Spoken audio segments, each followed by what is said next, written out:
Welcome to Awareness with Vanessa podcast on the Exit Steps, Part 3, Exiting the Level 7 Simulation. If you've been with me through Parts 1 and 2, thank you for continuing the journey. So far, we've explored the patterns that keep us identified with the experience and the importance of becoming aware of the programming that quietly shapes our thoughts, emotions, and behaviors. Today, we reach the final step in this three-part series, where we shift our focus to what it means to begin exiting the Level 7 simulation, not as a destination per se, but as a way of living with greater awareness. Together, we'll explore practical steps for recognizing unconscious patterns, responding with intention instead of reaction, and moving toward a more conscious way of experiencing life. Let's begin. Stack of sources for this one. We really do. We're looking at a master theme index of her work, this highly detailed human experience simulation infographic, a very intense exit protocol briefing video, and we're pulling some crucial narrative threads from two of her sci-fi philosophical novels. Right, those are Let Us Make Man and The Human Experience. Yeah. So our mission today is to decode this massive universe. We want to understand what it means to be truly aware in a world that, constantly demands our emotional reaction. And we're using Klinger's simulation theory as this profound diagnostic lens for our own daily lives. Okay, let's unpack this. Because to really grasp how her characters eventually break out of this system, we have to look at the blueprint first, right? We do. We need to understand the architectural intent behind the simulation before it became a trap. Right, the original rules of the game. Exactly. The infographic we have maps out what Klinger calls the original design. And there's this core equation at the very top of that infographic. It says soul plus spirit equals the human experience. Which is an interesting distinction. It really is. Because in common conversation, people use soul and spirit interchangeably, right? They're basically synonyms. Oh, definitely. But Klinger separates them into two very distinct mechanical components. And I'm still trying to wrap my head around how she differentiates them. Well, she treats them as separate layers of hardware and software. In her framework, the soul is your divine essence. It's pure, eternal awareness. Okay. Think of it as the ultimate observer. It doesn't act, it just is. Right. The spirit, on the other hand, is the driver. It's the kinetic energy, the power source that animates the avatar inside the simulation. Oh, I see. So the soul is like the person sitting on the couch holding the controller. Yes. And the spirit is the electrical signal traveling through the controller. And then the human experience is the avatar running around on the screen. That is a really clean way to look at it, yeah. Yeah. But the most disruptive idea in this original blueprint is the actual purpose of the game. Which blew my mind, honestly. Right. The infographic explicitly states that the simulation is not a school. Which completely flips the script on how we usually talk about hardship. It really does. Because we're so conditioned to view life as a classroom. When something terrible happens, people always say, well, what is the universe trying to teach you? Or, this is a lesson for your soul's growth. Exactly. But Klinger is saying, no, the simulation doesn't care about teaching you a lesson. You are not here to learn. You are just here to experience. Right. The original design was purely a sandbox for expression and creation. It was just a place to feel the full spectrum of existence. The good and the bad. Yeah. Joy, grief, physical sensation. Because pure eternal awareness cannot feel a sudden drop in temperature or, the taste of a bitter coffee. That makes sense. The simulation allows the infinite to experience the finite. You put on this incredibly advanced VR headset, you immerse yourself in the rendering, you live a lifetime, and then you log out. So if we run with that VR headset analogy, the avatar, the physical body feels the exhaustion, the pain, the heartbreak. Oh, intensely. But the true you, the soul, is perfectly safe on the couch the entire time. The danger feels incredibly real to the avatar, but it's ultimately just data. And just like in any massive multiplayer environment, not every avatar has the same level of player behind it. Right, the awareness levels. Exactly. The infographic categorizes souls into varying states of awareness. So you have high, moderate, low, and dormant. What's the difference between high and dormant, practically speaking? Well, high awareness souls are actively seeking truth and alignment. They have this vague sense that they're wearing the headset. Like they know something's off. Yeah. But dormant souls operate almost entirely on survival instincts and base-level rendering. They are fully absorbed in the illusion. And the framework goes even further than that, right? Yeah. It introduces literal non-player characters, NPCs. It does. It asserts that not every physical body in the simulation is actually tethered to a soul. This is a wild concept. It is. There are background NPCs whose only function is to populate the environment and provide texture to the rendering. Like the extras in a movie. Precisely. Then there are supporting and major NPCs who act as catalysts in your specific storyline. And antagonistic NPCs. Ah, the villains. Right. But their entire programmed purpose is just to provide friction and contrast, so your avatar is forced to make choices. So when you put all these elements together, the observer, the driver, the immersive environment, the varied levels of awareness, the programmed friction, the original design, was actually this beautiful temporary immersion. Yes, you dive in, you experience the density of physical life, and you leave. But that safe, temporary sandbox is absolutely not the world her characters are living in. Not at all. Something went catastrophically wrong. If the original intent was pure experience, why does the modern world she writes about feel so exhausting? That's the core question. Why does it feel like the game actively wants to drain you? Well, to answer that, we have to look at how the code corrupted. Right. In the excerpt from the novel Let Us Make Man, specifically this section titled Level 8.8.26, we get the history of the system's unauthorized expansion. Unauthorized, so it grew on its own. Exactly. Level 1 was that original safe build. But the system, operating on its own automated logic, began rendering deeper and deeper layers. Level 2, Level 3, all the way down to Level 7. And with each new rendered level, the density of the simulation increased, and this forgetting deepened. The avatars basically stopped realizing they were avatars. They began to believe that the physical body was the totality of the self, and that the rendered environment was the only reality that existed. Yeah, they completely forgot they could take the headset right off. We really see the psychological toll of this through the novel's protagonist, Eve. She's a great example of this. Yeah, she's just a standard corporate worker navigating this highly mundane, really soul-crushing routine. But the narrative shifts when she begins receiving what the text calls release codes. From an obscured system called the Cradle, right? Yes, and these codes are formatted like actual command line prompts, like INIT 1000 and form 0001. The phrasing release code is really deliberate there. Oh, I find it fascinating because in software architecture, a release code or a kill command is designed to terminate a specific active process that's just eating up CPU memory. Right. So Eve receives these codes, and they don't give her magical powers or sudden enlightenment. No, they don't. They just terminate the background cognitive processes she's been running blindly. They create these literal cracks in the rendering. And through those cracks, Eve starts noticing the behavioral loops of the people around her, which is terrifying precisely because it's so mundane. Oh, the office scene. She's standing in her office, and a coworker sighs and says, people just want to feel like they matter. Right, a very standard, relatable thing to say. But then, an hour later, she's walking down the street and hears a complete stranger say the exact same phrase with the exact same cadence and inflection. It's like bad dialogue in a video game. Yes.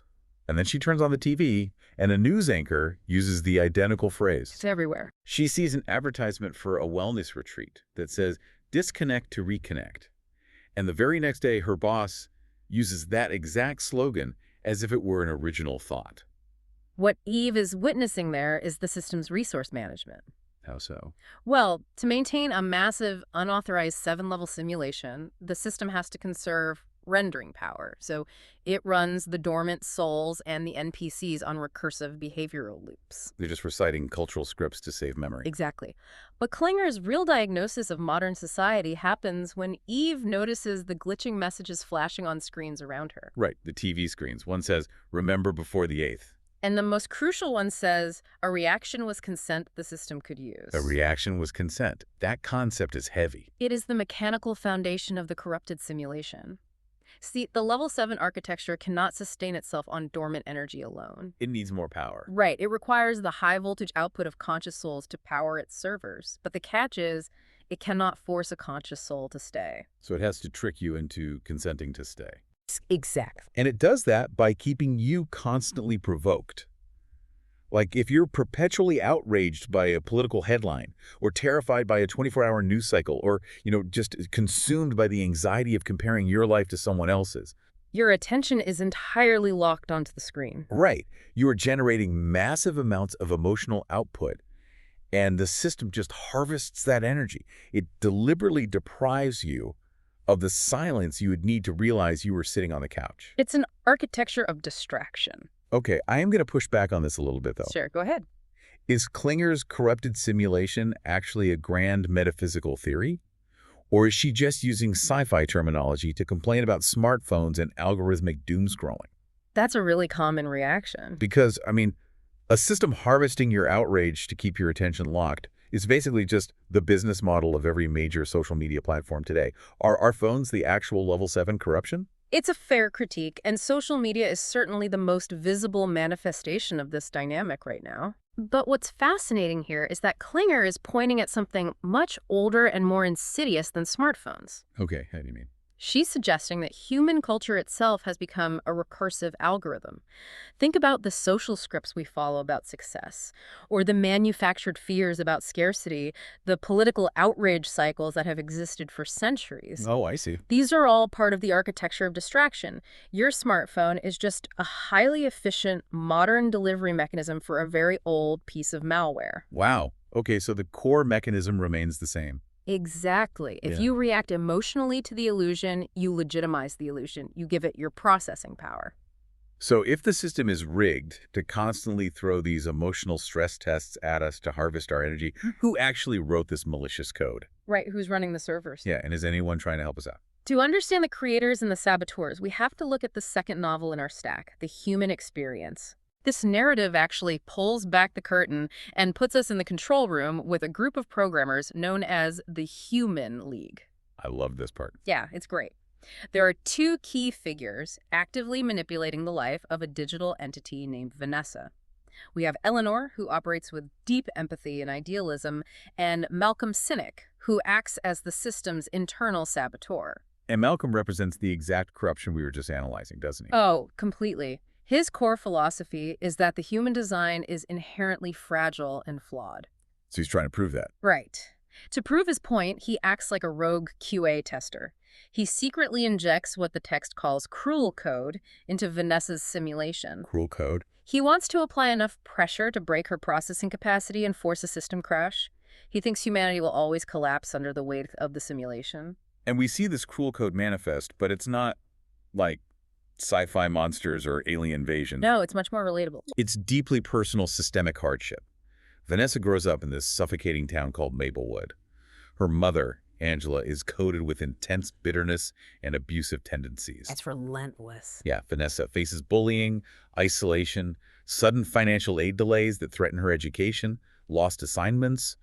It's just a compounding series of manufactured hardships designed to grind down her spirit. He's trying to force an emotional reaction of despair. Malcolm is basically flooding her system with malware, trying to get her to consent to the misery. But Eleanor is watching all of this happen. Right. But Eleanor is bound by the rules of the simulation. She can't simply delete Malcolm's code without alerting the larger system. Because she has to be sneaky about it. She has to use a different mechanism. She uses serendipity. I love that. She subtly injects balancing codes. Like, she writes in a compassionate teacher, Miss Sandifer, who steps in at just the right moment. And she gently nudges Vanessa toward a local radio station Yeah. where she finds a mentor. Eleanor is patching the software in real time. She's providing just enough structural support to foster Vanessa's internal resilience. And this is where the mechanics of Klinger's philosophy really solidify for me.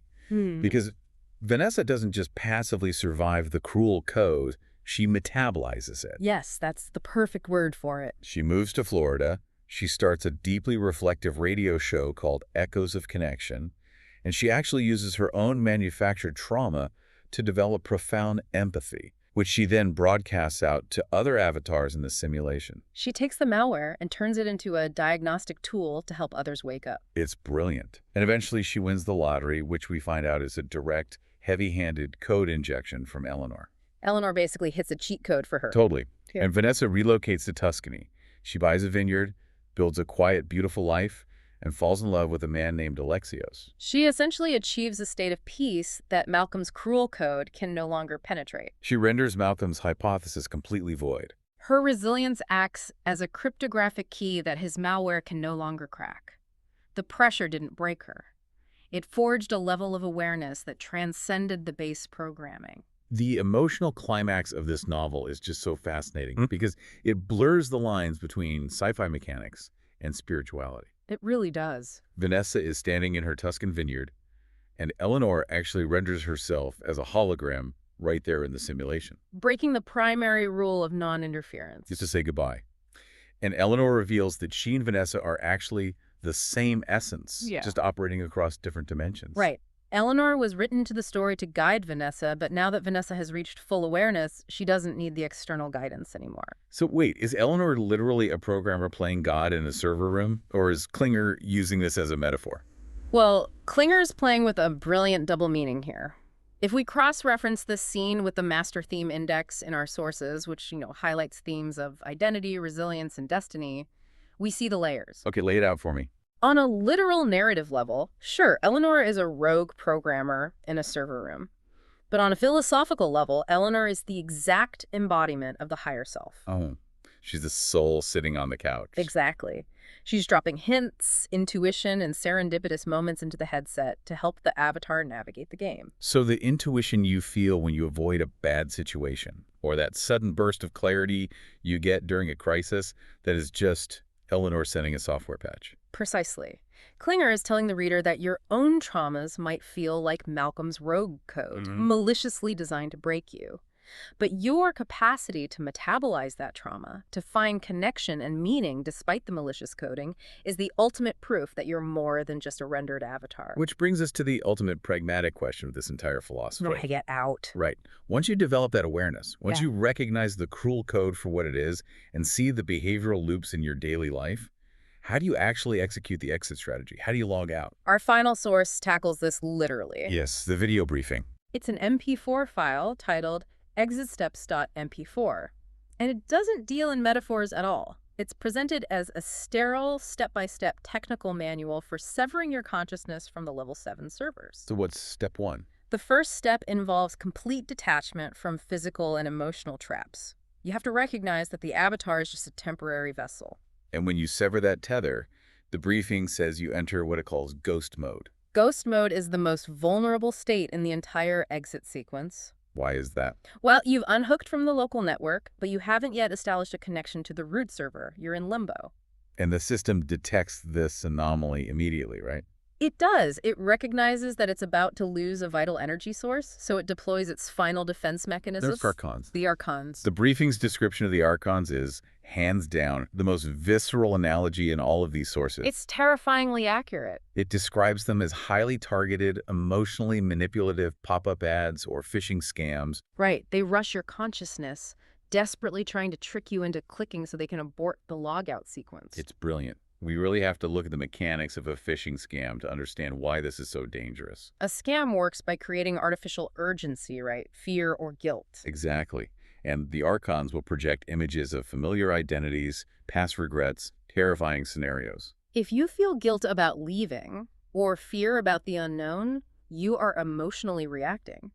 And as Eve learned back in the office, a reaction is consent. If you react, you click the link. And boom, the Archons immediately download a cognitive loop of anxiety into your processing center, tethering you right back to the avatar. So the only way to bypass them is to observe the pop-up ad without clipping it. Right. You acknowledge the fear or the guilt, but you do not accept the emotional offering. You just let the timer run out on the ad. And once you successfully bypass the Archons without reacting, the protocol moves to step 3, establishing the star connection.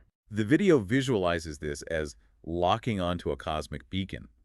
It's sometimes represented as the aurora borealis or a green taxi. I love the green taxi image. Yeah, it's like hailing a metaphysical Uber. But in networking terms, you're basically establishing a secure, encrypted VPN tunnel. You're bypassing the corrupted local servers of level 7 entirely. Right, and creating a direct, untraceable line to the root directory. You route your consciousness through that secure tunnel, and you ride that signal all the way to the central console, and you unplug. The briefing states that upon disconnection, you return to base reality. You are greeted with a welcome home, and your original infinite form is restored. This maps perfectly onto the progression outlined at the bottom of that very first infographic we discussed. Oh, right. The entire architecture of the soul's journey is summarized in those 6 steps. Let's run through them. You enter to experience. Through friction, you evolve. As you evolve, you awaken to the simulation. Once awake, you remember your origin. You execute the escape. And finally, you return to base reality. Escape and return. You know, the video briefing ends with a line that really synthesizes this entire deep dive. It says, "The longing was never the illusion. The longing was the memory." Oh, man. That brings us right back to the very beginning, that unexplainable homesickness you feel sitting in traffic. It isn't a chemical imbalance, and it's no psychological failing. In Klinger's universe, that ache is the encrypted VPN pinging the root server. The longing itself is the proof that you belong to base reality. We have navigated a massive, really complex architecture today. We really have. We started with the foundational design.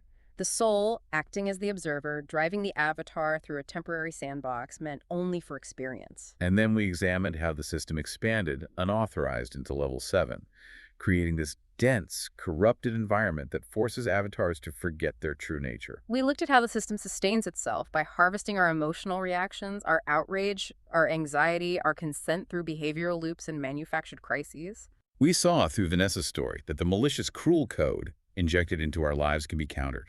It's countered by our own internal resilience and those serendipitous patches sent by our higher self. And finally, we reviewed the exit protocol, the necessity of entering ghost mode, bypassing the emotional phishing scams of the Archons by simply refusing to react and establishing that secure connection back to the source. The entire philosophy just demands that we stop viewing our distress as a personal failure and start viewing it as a mechanical feature of a system trying to keep us engaged. This is true. I want to leave you with a highly practical application of all this theory. Because if Klinger's mechanics are accurate, if Archons really function as emotional pop-up ads, and if your reaction is literal consent that the system uses to drain your energy, what if you radically changed how you process your daily stress? Think about the mechanics of your own mind tomorrow. Seriously. The next time you're scrolling through a feed and you feel a sudden, gripping wave of anxiety about the state of the world, or, you're sitting in a meeting and you feel an overwhelming surge of defensive anger over just a minor comment from a coworker. What if you stop treating those emotions as profound truths that require your immediate attention? Exactly. What if you treat them like a glitching piece of malware trying to open a new tab on your browser? Instead of engaging with the emotion, instead of writing this elaborate internal narrative about why you are justified in being angry or anxious. What if you simply observe the prompt? You recognize the pop-up ad, you acknowledge what it is trying to sell you, and you just mentally click the X. You close the window without interacting with the content. It fundamentally shifts your relationship with your own reality. It forces you to ask a very uncomfortable but ultimately liberating question. Which is? How much of the daily stress you carry actually belongs to you? And how much of it is just the system desperately fishing for your attention? How many emotional pop-up ads are you consenting to every single day? That's a powerful thought to end on. Thank you for joining us on this deep dive. Keep questioning the loops, look for the cracks in the code, and we will catch you next time.